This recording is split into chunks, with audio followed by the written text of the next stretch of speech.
nitong panukala sa Senado ni Senator Bato de la Rosa sa muling pagbabalik ng death penalty para po sa usapin ng mga krimen na dapat ang kaparusahan po ay maximum na kamatayan.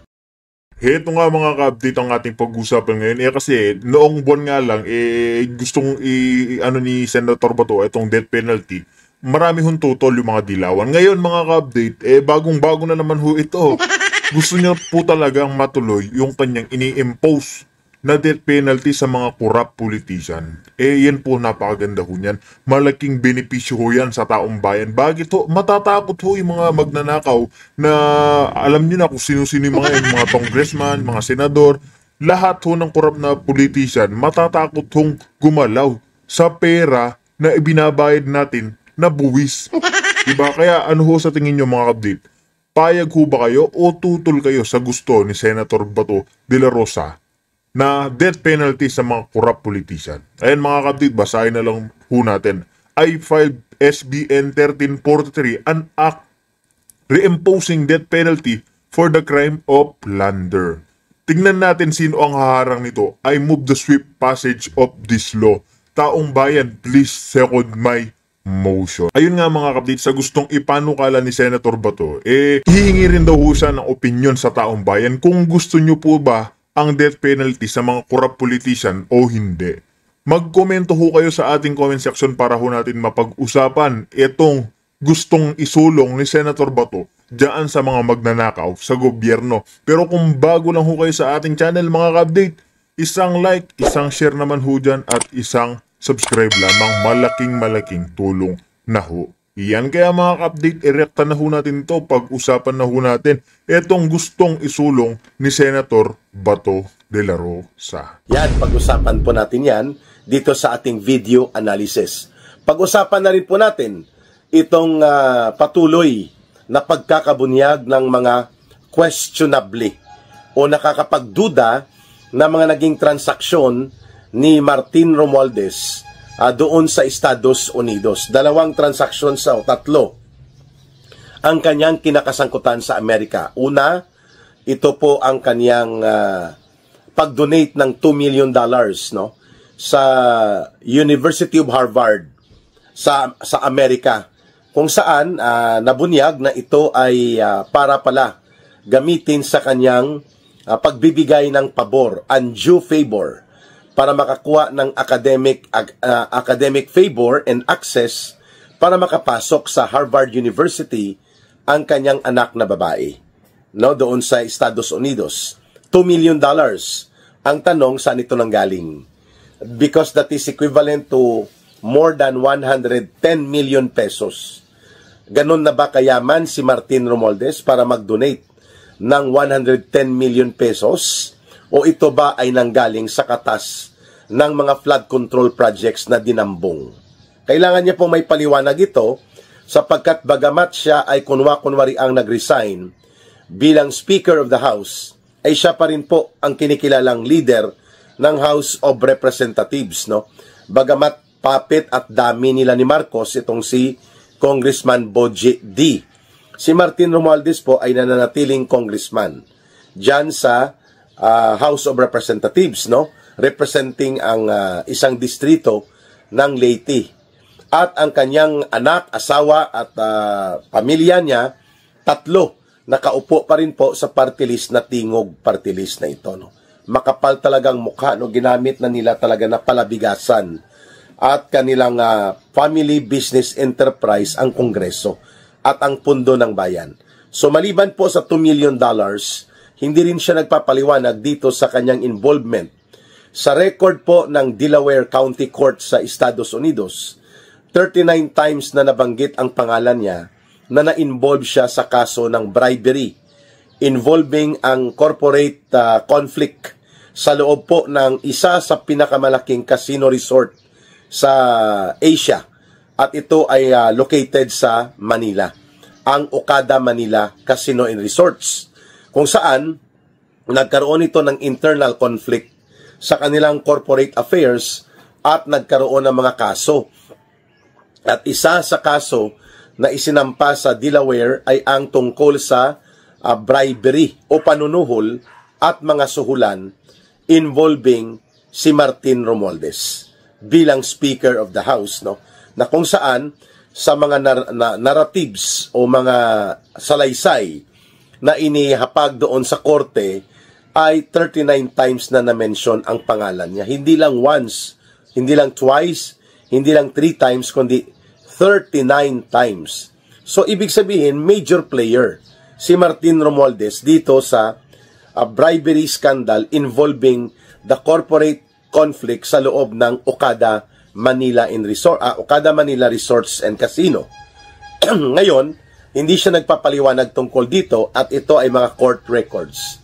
At ang pangatlong iskandalo, itong mahigit 130 million pesos or mahigit $2.2 million na kanyang property sa Massachusetts. It's a more than 2 hectare property, bahay at lupa, na ang value ay mga $2.2 million sa market sa Estados Unidos. Ngayon, ang kanyang real property na ito ay biglang na i-transfer niya sa isang korporasyon na mukhang dami. Ito ang AMMY Corporation sa halagang $1 only. So sa halagang $1 only, na i-transfer ang property ito na tinatawag natin na the Massachusetts property ni Martin Tambaloslos sa Estados Unidos. So tatlo yun mula sa $2.2 million or equivalent to 130 million pesos, naging $1 value under the receivership and property custody ng AMMY or AMY Corporation, na ang major corporate personality nito, fraternity brad niya sa Upsilon sa UP. Itong si Attorney Casino na nakabase sa Estados Unidos. Hindi po ang komunistang terorista na si Teddy Casino. So, bagamat legal at pwedeng gawin yon, pero ang pagdududa at ang intensyon at motivation ay highly suspect. Diba? Bakit mo itatransfer sa pangalan ng korporasyon ang isang mamahaling property, bahay at lupa na nagkakahalaga ng 130 million pesos na magiging 55 pesos na lang ang kanyang value at ang worth na nakuha mo sapagkat ito ay under custody and receivership na ng isang korporasyon na lumalabas na mukhang si Martin Romualdez din ang gumawa nito bilang dami. Ang mga aktong ito o gawaing ito ay gawaing pang-sindikato. Ayun. Pero unahin muna natin itong panukala ni Senator Bato de la Rosa. Ang sabi ni Senator Bato de la Rosa, dito natin mapapatunayan kung sino ang haharang at sino ang magko-question sa validity, timing, practicality, and necessity ng panunumbalik muli ng bitay na nahatol o bitay o kamatayan bilang death sentence as a maximum penalty sa plunder o malawakang pandarambong at pagnanakaw. At dapat i-redefine din po ang batas hinggil sa plunder na kung saan kailangan mong magnakaw ng 50 million pesos and above na amount bago ka makonsider na makakasuhan ka sa kasong plunder. At therefore, mga kababayan, baka kailangang 1 million lang pwede ka na mapapasok ka sa plunder and 1 million pesos below na pagnanakaw, graft and corruption. Pwede. Ayun. So, ito po ang ating nais ma-emphasize sa ating pagkakaroon ngayon ng video analysis. Ang kawalan ng certainty of criminal conviction and punishment ay isa po sa major factors kung bakit malakas ang loob ng mga politiko na magnakaw at mangulimbat at mangurakot sa kaban ng bayan. Exactly what we have seen right now dito sa uri o sa style ng mga pagnanakaw. Mantakin mo umabot ng 1 trillion pesos po ang pagnanakaw sa kaban ng bayan na ginawa po at isinagawa sa ilalim ng administrasyon at pamunuan nila Marcos at Romualdez. Uulitin po ni Ka Eric, ang kawalan ng kasiguruhan na ikaw ay mananagot at mapaparusahan ka kahit man lamang reklusyon perpetua o equivalent to life imprisonment, hindi po nangyayari. Look what happened sa kaso ni Napoles, sa kaso ni Johnny Enrile at ng kanyang chief of staff na si Gigi Reyes. Na-acquit pa sila sa 15 counts of graft and corruption, no? At malamang sa iba pang mga kaso nila sa Sandigan Bayan due to technicality. Ang ibig ko pong sabihin, ang technicality, hindi naman po yan nakabatay sa katotohanan.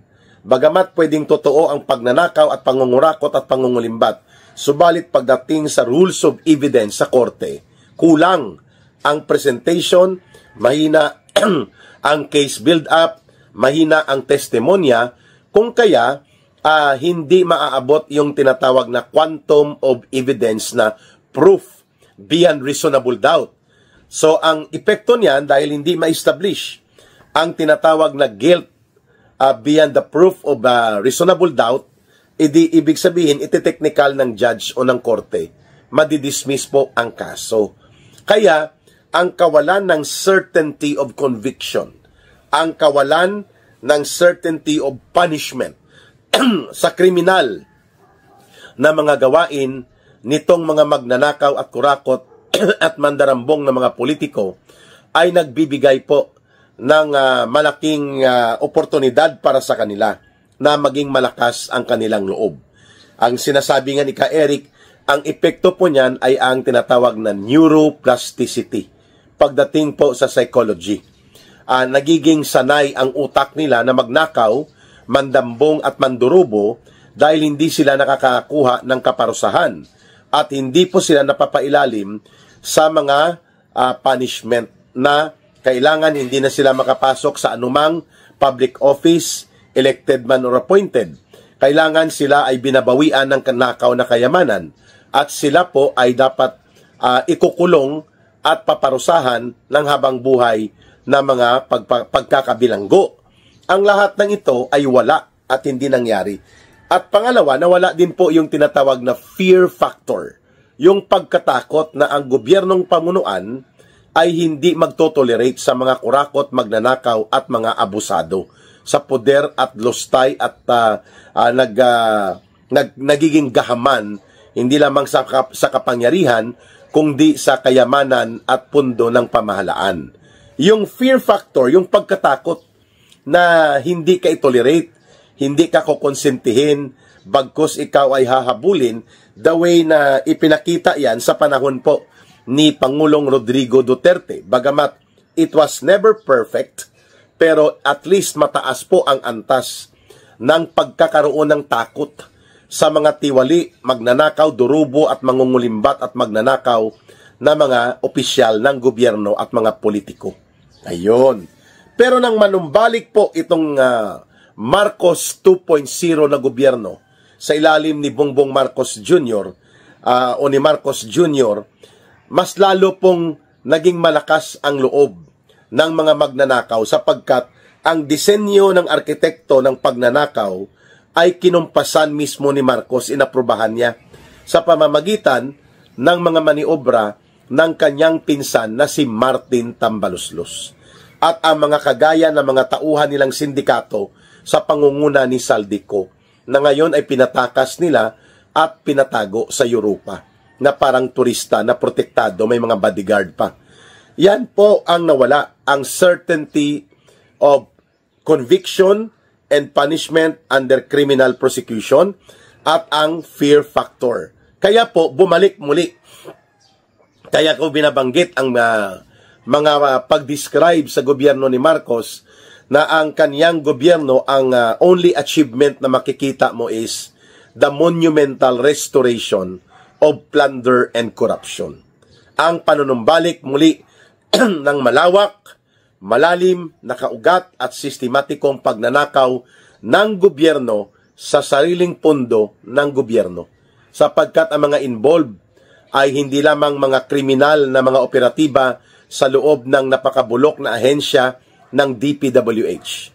Hindi lamang mga kriminal na kontraktor na magnanakaw ang involved, kung hindi pati na rin po, lalo pa, ang gobyerno mismo ni Marcos, sapagkat ang disenyo ng mga insertions, realignment, mga unprogrammed appropriations na naging dahilan kung paano tinago at ibinaon ang mga flood control projects, ang mga tinatawag po, mga kababayan, ang mga tinatawag po na farm-to-pocket roads at marami pang mga kurakot na mga estilo ng mga pondo na pinalusot, itinago ang mga so-called projects na ito sa loob ng unprogrammed appropriations. Lahat ng ito po nangyari dahil pinayagan, kinonsinti at higit lalo pa pinakinabangan ni Marcos Jr. at ng kanyang pamilya. Itong ginagawa ng sindikato group ni Martin Tambaluslos, nila Saldico at mga Gang of 6+4. Pinangalanan niya ni Mayor Magalong Mas may balls pa yata ito si Mayor Magalong kumpara kay Ping Lacson na kunwa-kunwaring mga nag-aastang magaling at matapang. Number 1, pinangalanan niya dyan, sila Dong Gonzales, nandyan pa sa Pampanga at sa Maynila, malalaki ang mga mansyon. Itong si Dong Gonzales, naging senior deputy speaker ito. Si JJ Suarez, nandyan din, hindi rin hinahabol, hindi pinapatawag, hindi inimbestigahan, walang case build-up laban sa kanila.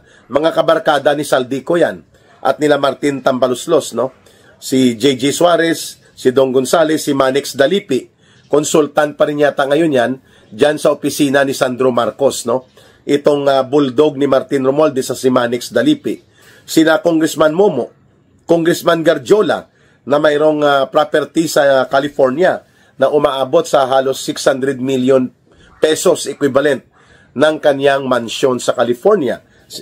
Ginamit niyang party list na CWS, Itong si Saldico, ako Bicol party list ang ginagamit niya, bilyon-bilyon ang kanilang hinigop na pundo sa tatlong budget cycles, 2023, 2024, 2025. Nandyan pa po itong mga binabanggit ko si Stella Kimbo, hindi rin pinapatawag. Itong isang party list pa sa Iloilo, na kontraktor din at ngayon ay lumalabas ang pangalan niya, isa sa mga operatiba ni Martin Romualdez sa pangungontrata at mga gawaing ala sindikato. Si Jojo Ang ng Wasaag, Uswag, Wasaag, Ilonggo, party list, nandyan din po itong si Garjola na mention ko na, si Eric Yap, na ngayon ay nasa Binggit, involved ito sa grupo nila Tulfo sa ACT-CIS party list dati. So marami po ito, mga 10 ang mga pangalang ito na binabanggit ni Mayor Magalong na dapat maimbestigahan, magkaroon ng seryoso na case build-up at maisubject sila para sa pagsampa ng kasong kriminal at sila ay maparusahan at bawian ng mga kayamanang ninakaw at ganun din po ang mga ari-arian nila ay mabawi ng pamahalaan in favor of the Filipino people. Walang ganitong nangyayari ngayon. At yan ang dahilan kung bakit binabanggit ni Senator Bato de la Rosa na ang timing, ang practicality, ang necessity o pangangailangan at ang bigat na dapat ito ay ma-realize ng taong bayan na kailangan po seryoso ang gobyerno na ipatupad ang hatol na bitay o kamatayan para ito ay magsilbi na warning at the same time ayusin po natin ang korte. Kailangan magkaroon po ng pagbabago sa proseso ng korte sapagkat nate-technical palagi ang mga kaso ng gobyerno laban sa mga magnanakaw at mga mandurubo sa gobyerno sapagkat ang korte mismo nahihilot nila sa pamamagitan ng mga teknikalidad sa legal process ng trial.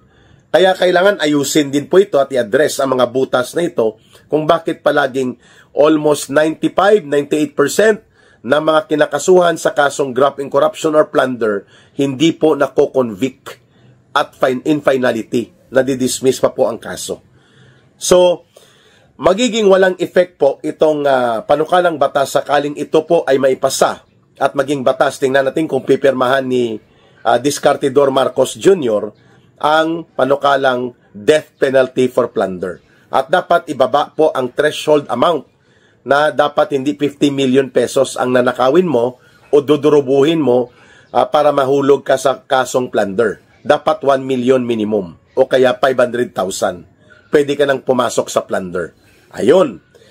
Anyway, magandang punto ni Senator Bato de la Rosa na sinabi niya, tingnan natin kung sino ang haharang at ano ang kanilang magiging batayan para harangin ito. Iyon. Maganda ito, no? At magkakaroon ng bistuhan at ng mga pagbubunyag sa mga kulay ng mga mapagbalat kayo at mapagkunwari na mga politiko na kunwari ay crusader against corruption. Kagaya ni Marcos, no? Nagkukunwari at nanloloko ng mamamayan as if crusader siya para sa pandarambong, kontra pandarambong. Yun pala pasimuno at may punong pananagutang kriminal sa mahigit 1 trillion pesos na dinambong at dinurubo na flood control projects. Okay, puntuhan natin itong pangalawang punto. Bakit si Martin Romualdez? Sapagkat siya po ang ginamit ni Marcos bilang chief architect or co-conspirator. Siya po ang naging kasabwat ni Marcos. Itong si Martin Romualdez, ginamit nila ang poder at kapangyarihan ng Kongreso upang gawing mutilated, no? Kinatay-katay ang budget. Sa loob ng 3 taon na namalagi po ang pamunuan nila sa gobyerno ni Marcos at nila Romualdez, si Romualdez po ang punong arkitekto kung bakit nangyari ang mga ganitong gustong mangyari ni Marcos na kulimbatin at durubuhin ang pundo, ngunit ang mukha ay parang may proyekto at dumadaan sa Kongreso. Hindi direkta sa Executive Department ang kumpas ng diskarte. Kaya, nangyari po itong tinatawag na allocables, na siyang naging topic ko sa isang live stream ko, no? Na 1 trillion pesos ang pumapasok na allocables every year. Pag sinabing allocables, ginagamit na pundo para ipangsuhol at ipangkurakot ng mga magnanakaw na mga kongresista, pati po ng mga kasabwat na mga senador, mga kababayan. Yun po ay taon-taon, 1 trillion pesos mahigit ang pinapayagan ni Marcos at ginagamit nila Romualdez na pangkarga sa budget. Yan, kasama na ang flood control projects, kasama na mga farm-to-pocket roads, mga sagasa at mga parking na mga pundo na ibinabaon at itinatago bilang insertions at palusot sa mga iba't ibang sangay ng gobyerno, kagaya ng DPWH, Department of Agriculture, DOH at DepEd.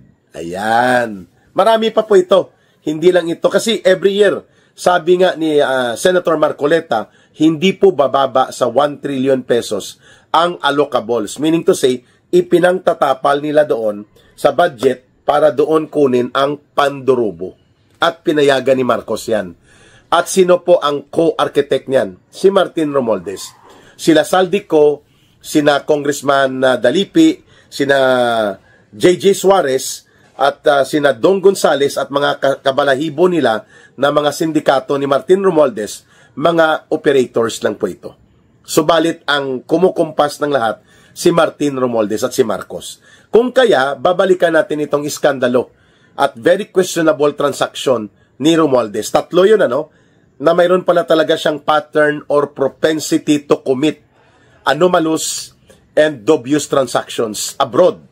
Number 1, hindi po niya ibinunyag in public na nagkaroon siya ng donation na $2 million, no, cash, at equivalent ito sa 110 million pesos sa Harvard University, at ang itinuturong dahilan ng pagdodonate niya ay para mabigyan ng academic accommodation ang kanyang anak na babae na nais pumasok sa Harvard University.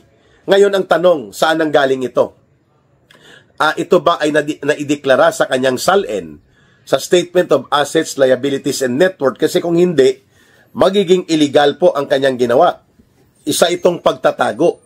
Kasi kung ginamit niya ito para itago ang kanyang mga questionably or mga unexplained, hindi may paliwanag na mga kayamanan by the hundreds of billions, di ibig sabihin po, nararapat lamang na i-call out ang atensyon ng Harvard University sa ginawang kaduda-duda na pagpasok ng pondo na $2 million mula kay Martin Tambaluslos.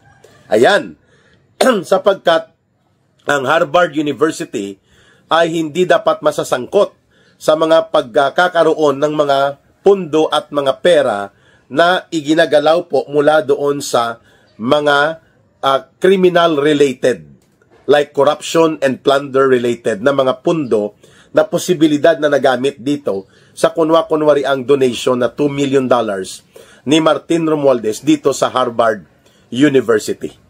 Pangalawa, ang kanyang pagkakasangkot dito sa Delaware County Court Records. 39 times na mention po ang pangalan ni Martin Romualdez bilang facilitator ng kasong kriminal na suhulan o bribery involving the internal corporate affairs ng Okada Manila Resorts and Casino. Hindi lang siya na isama sa desisyon, subalit the narration, the narratives, and the revelations were very damning, no? Napakalinaw na na-involve siya sa Okada Manila Resorts and Casino operations na ito, and even lumalabas pa nga dito sa mga impormasyon pati ang asawa ni Marcos Jr. na si Lisa Araneta. At may isa pang individual na ang pangalan ay notorious palagi. Ang apelyido niya lumalabas, Wong, W-O-N-G, no? Ang tanong ng taong bayan, ito ba ay si Kim Wong? Yun ang tanong ng taong bayan dito sa kaso sa bribery sa Okada. Ngayon, ano ang papel ni Romualdez dito? Ginamit niya ang kanyang pagiging Speaker of the House upang magkaroon ng undue influence sa isang pribado na transaksyon na nag-i-involve ng suhulan at maniobra ng mga mali at kriminal na mga akto ng panunuhol at mga maniobrahan sa loob ng isang pribadong korporasyon known to be as Okada Manila Casino and Resorts. Ayun. So, pangatlo, ito naman po ang pagkakasangkot niya ngayon sa very questionable and very anomalous na pagkakaroon niya ng 130 million pesos worth of property sa isang mamahaling lugar sa Massachusetts, sa Amerika, ngunit bigla na lang na i-transfer into a value of $1 only sa isang dummy corporation, allegedly, na siya din po ang pasimuno, ngunit pinapatakbo kunwari ng kanyang fraternity brad na si Attorney Casino. At ito yung A-M-M-Y, AMI or Amy, ang pag-pronounce niyan. At ito, ngayon, ang property na ito, bigla na lang naging pagmamayari ng korporasyon na ito, which accordingly, sa mga balita na lumalabas sa real property market, ay parang dummy corporation. Itong AMMY, upang itago, hindi lamang ang Massachusetts property ni Martin Romualdez na nagkakahalaga ng $2.2 million, biglang naging $1 million lang ang transfer cost at amount sa value na $2.2 million, baka may iba pang properties na itinatago at pinapalusot at doon po kino-cover at nakakanlong, no? Nakabodega. Yan ang tawag, nakabodega ang property. Kunwari ay ang ownership and transfer of property custodian at ang authority at ang mga titulo ay hawak na ng isang korporasyon na ang nag-create mismo ay si Martin Romualdez din. At nilagyan niya ng mga dami para pag-ihabulin at ipailalim sa court proceedings na tinatawag na forfeiture, seizure, and freeze order ng Anti-Money Laundering Council ng Pilipinas at even sa sequestration operation na gagawin ng gobyerno kapag lumayas at napaalis itong gobyerno ni Marcos, ay hahabulin ng mga property sa Amerika ni Martin Romualdez at ng mga kasabwat nila. Makikita mo na mayroon ng mga pumapayong at kunwaring nagmamay-ari na korporasyon. Ayan. Kaya hindi mo na ito mahahabol kasi magkakaroon ka na ngayon ng legal entity problem. Kasi magkahiwalay po na personalidad, magkahiwalay na juridical personality or juridical entity ang korporasyon at ang tao. Ayun. Kaya ngayon, tinitingnan ito as a form of laundering scheme. Pag sinabing laundering scheme, may pinapalusot, may itinatago ka na bagay na alam mong aabutin at hahabulin ng batas para ikaw ay makaiwas, ipasok mo sa isang korporasyon na kunwari wala na sa'yo. Na-give up mo na at hindi na pwedeng habulin ng batas, kunwari, dahil hindi na kunwari sa'yo. Ayun, yan po ang pinaka-simple na explanation dito sa ginawa ni Martin Tambaluslos sa Amerika. Itong 130 million pesos or around $2.2 million na real property, house and lot, prime property, mamahalin po, na bigla na lang naging $1 ang value transfer sa isang korporasyon na ngayon ay naibubunyag na walang pinagkaiba sa isang dummy corporation para pagtaguan, paglagakan, deposituhan at kanlungan ng kanilang mga questionable na mga ari-arian dahil ina-anticipate nila na posible kapag umupo ang panibagong gobyerno sa Pilipinas, hahabulin ang naturang mga unexplained and ill-gotten wealth nila. Wow! So dapat po ito maibunyag sa publiko. And that is the reason na tinalakay po natin ito ngayon sa ating video analysis. Kaya, hindi po ito madadala ni Martin Tambaluslos sa kanyang style na sakit-sakitan, drama-dramahan, at kunwa-kunwarian na kinukonsente at ginagamit din na style ng kanyang pinsan na si Bongbong Marcos Jr. Ang dalawang ito ay magkasabwat, magkasanggang dikit, and all the criminal trails of the massive corruption and grand design of plunder committed against the Filipino people, the greatest robbery of the government by the government itself.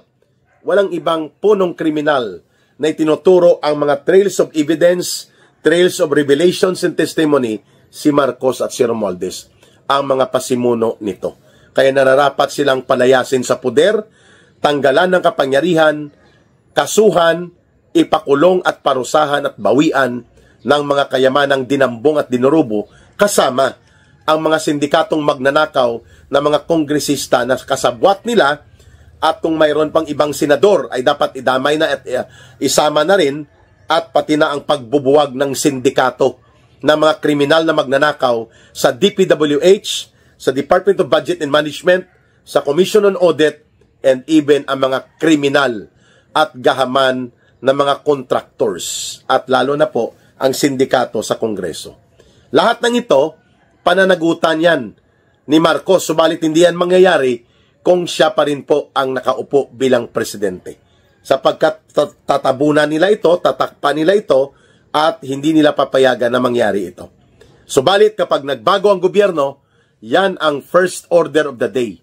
Ayusin ang pamahalaan, papanagutin, habulin, kasuhan, ipakulong, parusahan at bawian ng kayamanang dinambong ang lahat ng sangkot sa pagnanakaw, pandarambong at pandurubo sa kaban ng bayan, at reformahin ang gobyerno. Kaya tayo nagsasalita. Sapagkat yan ang tamang dapat gawin, yan ang dapat tamang direksyon ng pagkilos ng mamamayang Pilipino. Abangan nyo po ang ating live stream, mamayang gabi na naman po, alas 9:15 ng gabi, dito po sa Philippine Standard Time. And in the afternoon po, bantayan nyo rin please, at i-like, i-share, i-promote ang ating mga videos para naman lumawak at dumami din ang ating viewership, mga kababayan, sa matino at maayos na talakayang bayan natin. At sa gustong tumulong sa atin pong line of support, ang GCash line po natin sa Bangon Sambayanan People's Movement ay 0916-308-7710. 0916-308-7710. Rohilda Celis po ang pangalan, kay Langging po yan. At ang ating habilin palagi sa ating talakayan at sa ating pakikipagtalastasan, mahalin po natin ang bansang Pilipinas. Walang ibang magmamahal nito, kundi tayo ring mga Pilipino. Para sa Diyos at sa Pilipinas nating mahal. May God bless everyone, and may Allah will be with those who are Muslim brothers and sisters. Mag-ingat po kayo. Bye for now.